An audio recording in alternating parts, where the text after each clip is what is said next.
Welcome back, guys. I'm Mike. I'm Juju. We are super excited to be here, super excited to be bringing you guys a new show on our channel. This show's for entertainment purposes only. And today, guys, we're going to dive into the dark side of science. So we're talking about the Robbers Cave experiment.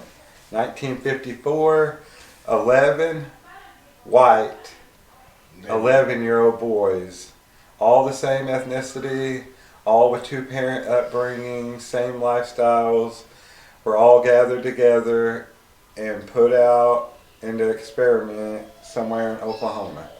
That's all I know, so we're going to watch this together, guys, and I'm going to pull up the display and we'll get started.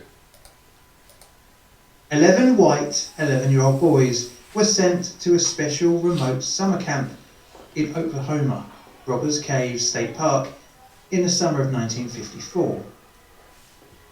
Each child is unknown to one another, but they all have a few common background traits: their ethnicity, religion, and two-parent upbringing.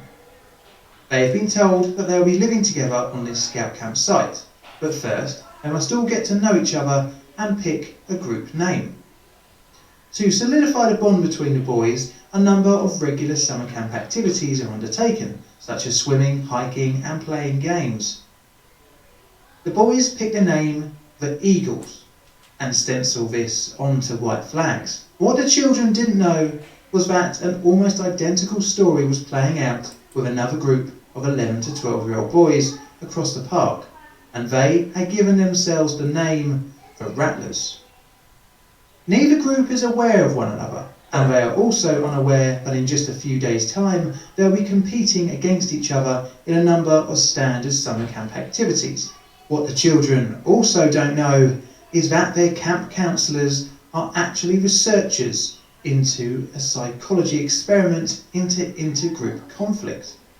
And the researchers had created these groups by randomly selecting and balancing attributes of the 22 boys. The result of the study would reveal the tribal mentality which has allowed us to thrive as a species, but also has been responsible for some true historical horrors. Oh, that's true. Even though both groups shared so many background similarities, the experiment will be described as the real-life Lord of the Flies.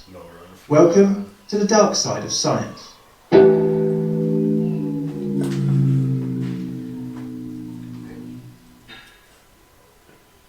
Our story starts not in the USA, but in the Ottoman Empire, with the birth of Muzaffar Sharif on the 29th of July 1906. Sharif, in the first 20 years of his life, would see a tumultuous time for his home country. He grew up in Odomis, located 113 kilometres south of the city of Izmir, in roughly the western modern-day Turkey. Izmir would see occupation during the Turkish War for Independence, which ran between 1918 and 1923.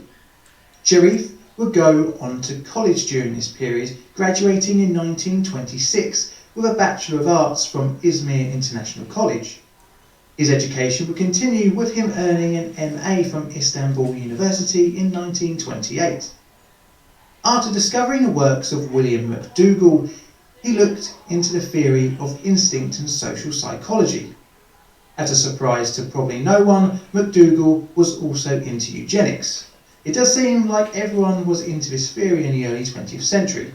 Anyway, I digress. Sharif would enrol at Harvard in the late 1920s, gaining an MA. He would re-enroll in 1933 after a visit to Germany, although he would change to Columbia for his doctorate, earning his PhD in 1935. Upon returning to Turkey, Sharif was offered a position teaching at Ankara University. During his time at the university, he was very open about his anti-fascist views. At a time with Germany falling under the spell of Nazism, Sharif was highly critical of Hitler and became a communist ideological supporter. This would get him into trouble in the mid-1940s, when in 1944 he was detained with a number of Turkish Communist Party members. Turkey during World War II was a neutral power for the most part, until it sided with the Allies in February 1945. But the country was fearful of a Soviet invasion and sought to secure itself with the capitalist Western Allies. This was around the same time that Sharif decided to leave Turkey and return to the USA after being detained, in fear of a harsher punishment for his political activities, as the country looked further to the west in its political alignment. Sharif, a graduate from 2 US universities, found his Marxist views in the late 1940s a benefit to his career, as the social academic environment at the time was far more left-leaning. This led to his book The Psychology of Ego Involvements, 1947, published from Princeton University. But being left-leaning wasn't to be a benefit for too much longer, as the dark shadow of the Cold War loomed and the rise of McCarthyism. By the beginning of the 1950s, Sharif's social, political and professional ties to Turkey fell apart during the anti-communist movement. To add further insult to injury, Ankara University officially fired him, citing his marriage to a US citizen. Oh yes, I nearly forgot to talk about Carolyn, his wife. The couple met in 1945 when Carolyn, who at the time was a research assistant at Princeton University under Mr. Sharif. She had gained a master's degree in 1944 while studying under Wendell Johnson of Monster Study fame. Their professional relationship developed into a personal, then romantic, culminating in their marriage in December 1945. The two would go on to produce multiple works in the psychology and social psychological fields. Okay, well, that's a little bit of a background to the experimenters. Let's look at the experiment itself. Starting in 1945, the Sharifs began to look at the field of social in-group. Let me dust off my dictionary for a second for the official definition. An in-group is a small group of people in an organisation or society whose members share the same interests, language, etc., and try to keep other people out. The Sharifs sought to artificially create in-groups amongst young boys to see if they could turn these groups against one another to study the inter-group conflict. The first experiment would take place in the summer of 1949 with 24 white 12-year-old boys from lower middle-class Protestant backgrounds at an isolated camp in Middle Grove. It would be funded by Yale University and the Department for Scientific Research of the American Jewish Community. The reason for all the children having the same background was to eliminate differences apart from personality between the boys. Sharif would, for the experiment, disguise himself as Mr. Musée, the camp caretaker, as a way for him to observe the behaviour of his subjects. The experiment would be formed of 3 stages. The first consisted of all the boys taking part in activities amongst each other and were allowed to form friendships. After a while, the 24 boys were divided into 2 groups. The experimenters deliberately separated the budding friendships in their selection of each cohort of 12 children. From then on, stage 2 commenced, where each group would only be allowed to interact within each other. This was to try and establish an in-group mentality. The team buildings were conducted where a common goal appealed to all in the group. By the end of this stage, Sharif noted that friendships were bonding within the individual groups and a hierarchical structure had formed. They found that the boys preferred interacting with their own in-group over the other. Although this seems like a clean-cut hypothesis confirmation, it wasn't so perfect, but we'll discuss that later on. Now, with the 2 groups, stage 3 would involve adversarial competition. It was observed that the 2 groups would act hostile to one another, and although acting democratically internally in their 12-strong teams, the boys didn't conduct themselves accordingly with the outgroup. Sharif tried to restore harmony at the end of the study by giving the boys a common enemy to unite against. They did this by beating a softball team from outside the camp, although tensions still existed between the 2 groups. With these promising results, the Sharifs sought out to expand upon the subject of in-groups. This brings us on to the 1953 Sharif's next experiment into inter-group behaviour. The study would follow the same lines as the 1949 experiments, but would employ greater laboratory controls. We would only get to stage 2 before being terminated early. Sharif would later say in his 1961 Robbers Cave book on the reason for the failed experiment. Owing to various difficulties and unfavourable conditions, including errors of judgment in the direction of the experiment. But Sharif's seemingly dismissive comment on the study actually glosses over the real reason, but that will be revealed later on. This meant that a rerun was in order, and with the remaining grant money burning a hole in Sherif's pocket, this finally brings us on to the Robber Cave study of 1954. The rerun was planned to take place beginning in June for 3 weeks. Question. Would you build a website for a major brand with more than 200 million users using Wix? Well, we did. The summer of 1954. The experiment would have 22 boys, all from similar backgrounds, but vitally not to have ever had any previous interactions with one another. But where to get so many children?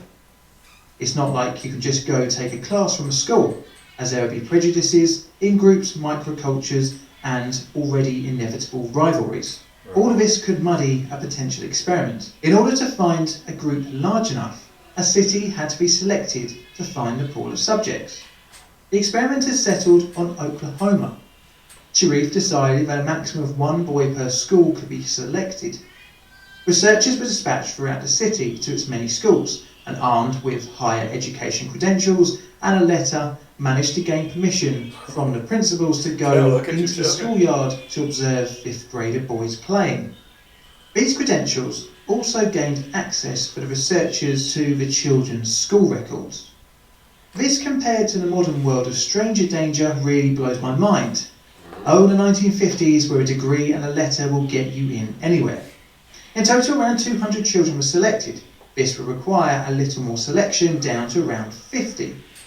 Anyway, to cut a long story short, around 5 or 6 children per school were selected, rated top to bottom in preference, and their parents were contacted in the same order. The parents were given the same explanation of the study as the principals, that the Sherif team was looking to study the interaction of group activities within teams and how they would act during sporting activities and their attitudes towards winning or losing. The parents were explicitly told that visiting their child during the 3 weeks was prohibited and the camp would cost $25, which apparently on the inflation calculator is around $261 in 2022 money. Eventually the 22 participants were selected and thus the experiment could begin. The overall concept of the experiment would be copied from the 1949 and failed 1953 studies, but would take a 3-stage form. Sherif named the first stage in-group formation. This would take the space of a week, where 2 groups were kept separate, and team-building exercises were undertaken to form an in-group bond within the participants. Games and treasure hunts were planned during Stage 1 to help build friendships and in-group alliances. Stage 2 would be the conflict or friction phase.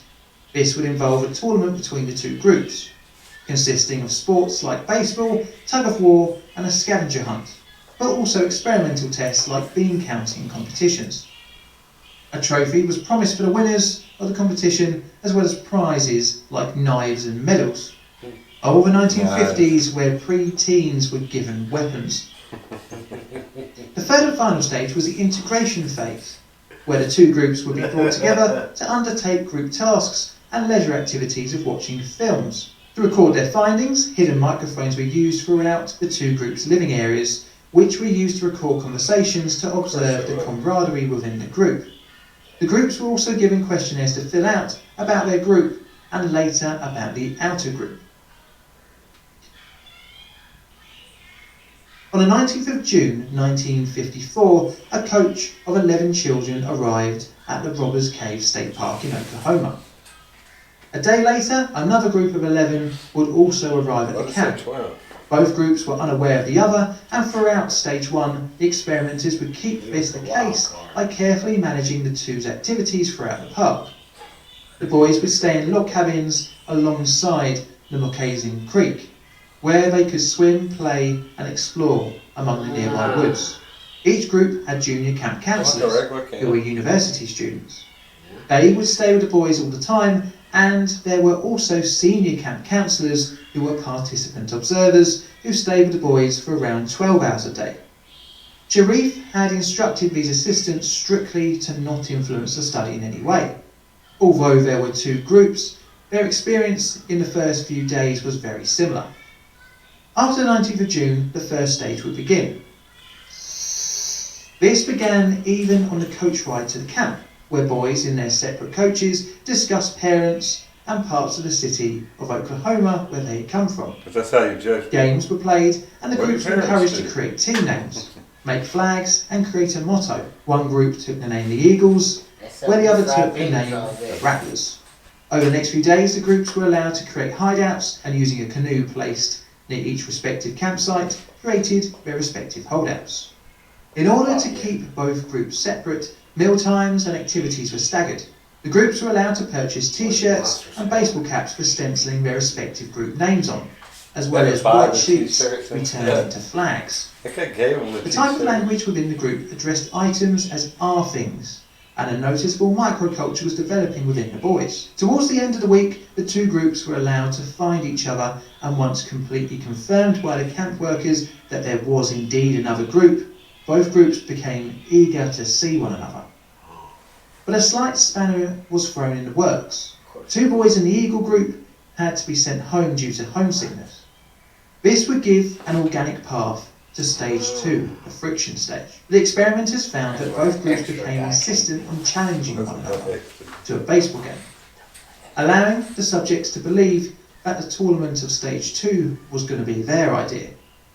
The continued insistence of the groups, albeit mainly from the Rattlers, meant setting up the controlled circumstances for stage 2 became increasingly difficult. The Rattlers, upon hearing the other group was playing on the baseball field, began to use language like, "They're using our diamond," or "they're on our field." This showed that the in and out group dynamics had successfully formed, at least in the Rattlers. And thus, the experiment moved into stage 2, or the friction phase. The first day of the friction Think about that. You think like their name should have played in? Because I was thinking about that. I was like, one picked Eagle, like an honorable, like symbolism. The other picked Rattlers. So, and then they turn out to be ones that were first like, they're on our diamond, and pretty interesting. phase consisted of an informal discussion between the I experiment. didn't go to camp. Watch live sports with no But then hidden again, fees I or would've learned. long-term I never went to contracts. camp either. With YouTube TV. I was Stephanie did. I was in Boy Posing as Scouts staff for one and the two day. groups separately.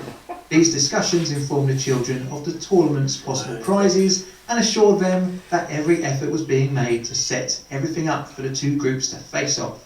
Crucially, during the first day of stage 2, both groups had no physical or visual contact with one Nobody another. else remember. The different groups had different reactions to the informal announcements. The Rattlers seemed to be really excited for the competition and showed aggressive language about the other group. They appropriated the ball ground. Well, I gotta hear it, man. Oh yeah, I They wanted kicked you out after one day? They kicked you out? Yeah. How come? because I wanted to get to the fire starter stages. How old were you?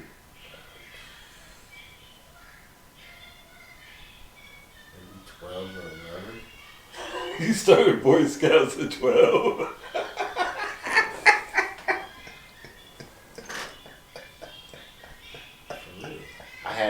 They gave me a book. My first day, I got the book. I was looking, flipping through the pages, and all of a sudden, ooh, I'm so glad we saved you. I'm about to. You're about to be a Boy Scout at 12, bro. All there is from there is just like leadership. And those grown men that go out with a group of kids. I wouldn't make that. You know how much controversy and stories there are about those men? Yeah. And That's that right. that group, you did good. He wanted to burn you. You're out of here, kid. Burn this little as I walk out here. One day, they said this kid is a lost cause. What the hell, Juju? Burning it down the house. Planted a Rattler flag and made aggressive remarks about any would-be flag removers. Uh-oh. The Eagles, on the other hand, were far less enthusiastic, with only a couple of the boys sounding particularly eager to face off. For the remainder of the day, the two groups prepared and practiced. The Eagles were showing, as the day progressed, a greater group pride when their flag was attached to a pole. On the second day, the two groups would have their first close quarters contact. Almost immediately, this broke out into name calling and aggressive behaviour. Of course.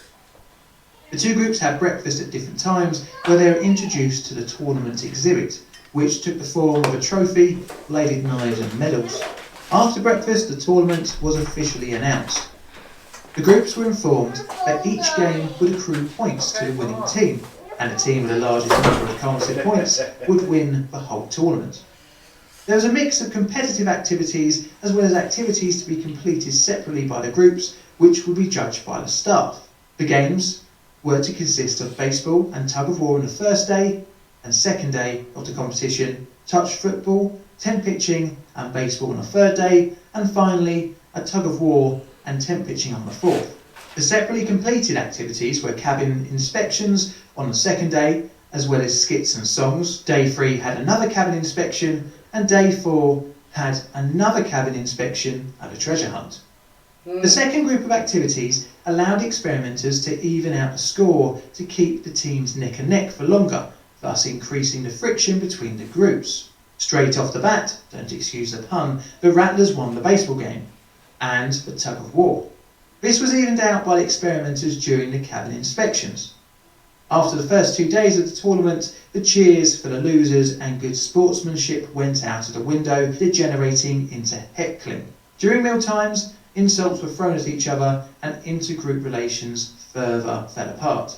After the first tug of war, the defeated Eagles took the Rattlers flag from the baseball pitch and set it alight. The next day, the Rattlers were sent for breakfast first, in order for them to see the charred remains of their flag. In retaliation, a punch-up between the two groups ensued, and in the scuffle, a member of the Rattlers grabbed and burned the Eagle flag. The next tug of war on the second day resulted in a strong win for the Eagles. Frustrated in this, and fueled with anger from the flag burning, the Rattlers set about planning a raid of their adversary's camp.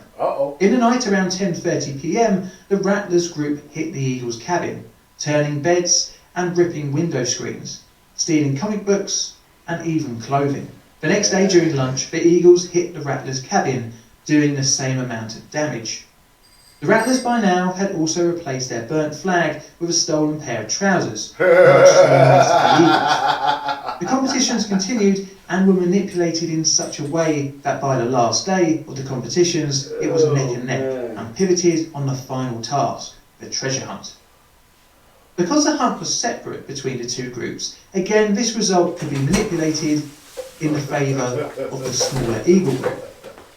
Right at the end of the hunt, both teams were brought out in front of the trophy and prizes, and the winners were the Eagles.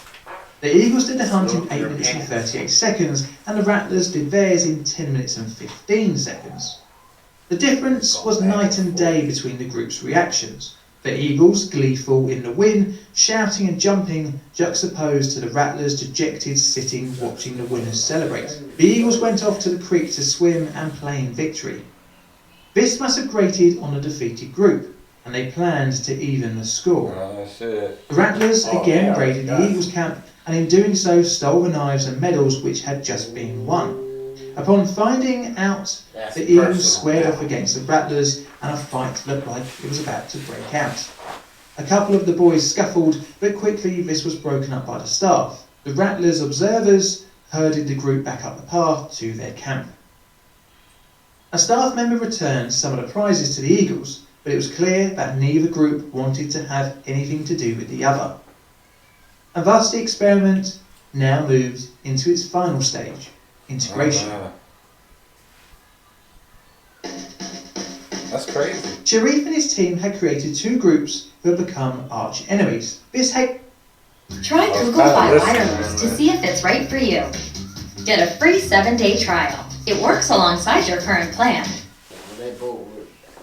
hatred was not from racial, religious or cultural backgrounds, but purely from being arbitrarily selected into a group by a third party. Initially it was thought that just exposure of the two groups to one another would increase positive feelings between the two.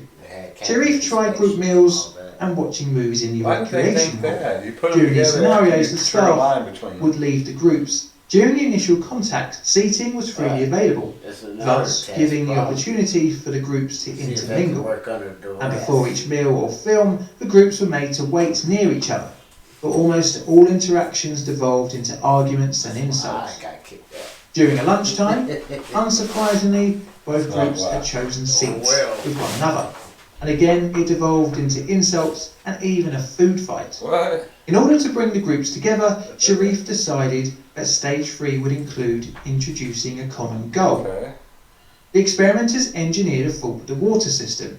This was done by turning off the tap from the camp's water tank and covering over the area with 2 boulders. It was hoped that the perceived deprivation of water would bring both groups together. They were told that vandals had done this before in order to absolve blame from either group or the staff, and were told that at least 25 people were needed to find the issue and fix it, thus requiring at least both teams to cooperate. After the combined effort of both groups fixed the water issue, many of the boys went off to catch lizards, play and carve wood whistles. But interestingly, the children weren't working within their groups, but had separated off, intermingling. But the intergroup friction continued to persist when the groups were separated for dinner, leading to more insults and arguing. Another engineer cooperation task was securing the film Treasure Island. The children were told that the camp couldn't afford the $15 for the film. As most of the children wanted to see the film, it was suggested that both groups could contribute some money. After some initial They had to pay hostilities for of saying everything, either bro. group should pay the full amount, eventually a mutually acceptable amount was Hey, agreed Mom, upon, on the phone, where bro. both groups paid an equal sum of $3.50, Wired and the that staff to paid the rest. somebody. Although the $3.50 was not individually equal, as the Eagles only had 9 members, the breakdown of intergroup hostility showed some progress. During the negotiations, the boys intermingled again by playing and talking. The next day, the 2 groups agreed to take turns in going first for lunch and dinner. Towards the end of stage 3, a campout was planned at Cedar Lake, which would involve a truck ride including both groups. Once at the lake, there was another engineered issue, this time with the truck, requiring all the boys to take part in the tug of war, not against themselves, but instead against the stricken vehicle. After several attempts at pulling the vehicle, the truck restarted and both groups erupted into jubilant celebration across group lines. The next day, a trip to Arkansas was announced. This, unlike before, was seen as agreeable by both parties for the other to come along. For the final dinner back at the Robbers Cave site, the experimenters mixed around the seating from before, as to encourage more intermingling. Both groups, as they had done before, lined up, but interestingly, after collecting their food, all of the boys sat together across group boundaries. During the evening's discussion, the idea was posited that they all travelled back home on the same bus. Although a couple of dissenting opinions were voiced, the majority seemed to look forward to the proposition of all travelling together. Even on the journey home and a stop for refreshments, the Rattlers agreed that a $5 prize they had won be spent on drinks for everyone, regardless of group. It seemed as if Sharif's hypothesis was correct, in that he could create 2 groups from almost like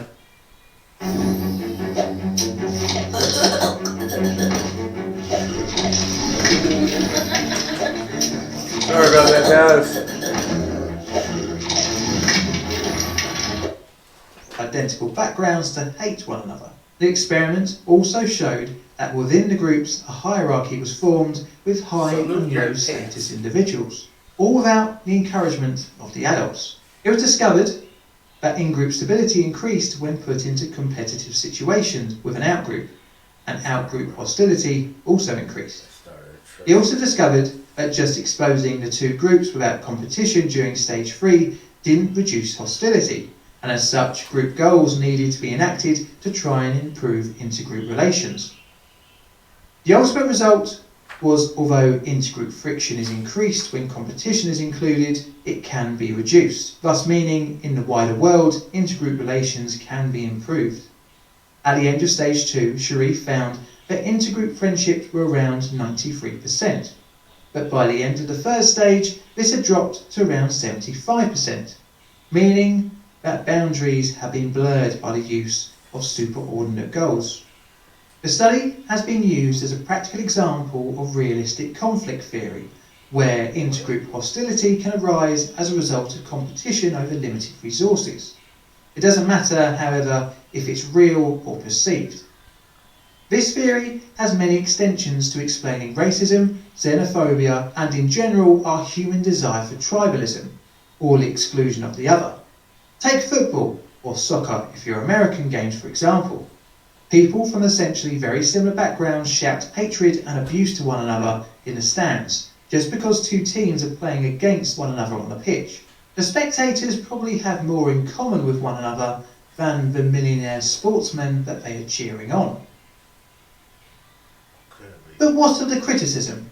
Well, there is a long list of both moral and scientific issues here. Morality, the use of children who by design were not aware of the experiment couldn't give informed consent, and their parents and teachers as well were not given the full concept of what the boys were going to be involved in. Right. This, however, does play into Sherriff's stated reliability of the experiment's results. But the scientific validity of the study has also been criticised. This is due to the odd vibes during the experiment, where staff members did not exactly act like they were actually staff. Instead of breaking up fights, they took photographs. Instead of telling of poor behaviour, they took notes. This was clearly not subtle, as the reason for the 1953 study ending early was likely due to the fact the children kept on asking why there were microphones hanging in their camp, and the ultimate discovery of a notebook with observations of the children written in. The children, instead of forming into two groups, actually rallied against the experimenters, thus scuppering Sherriff's theory.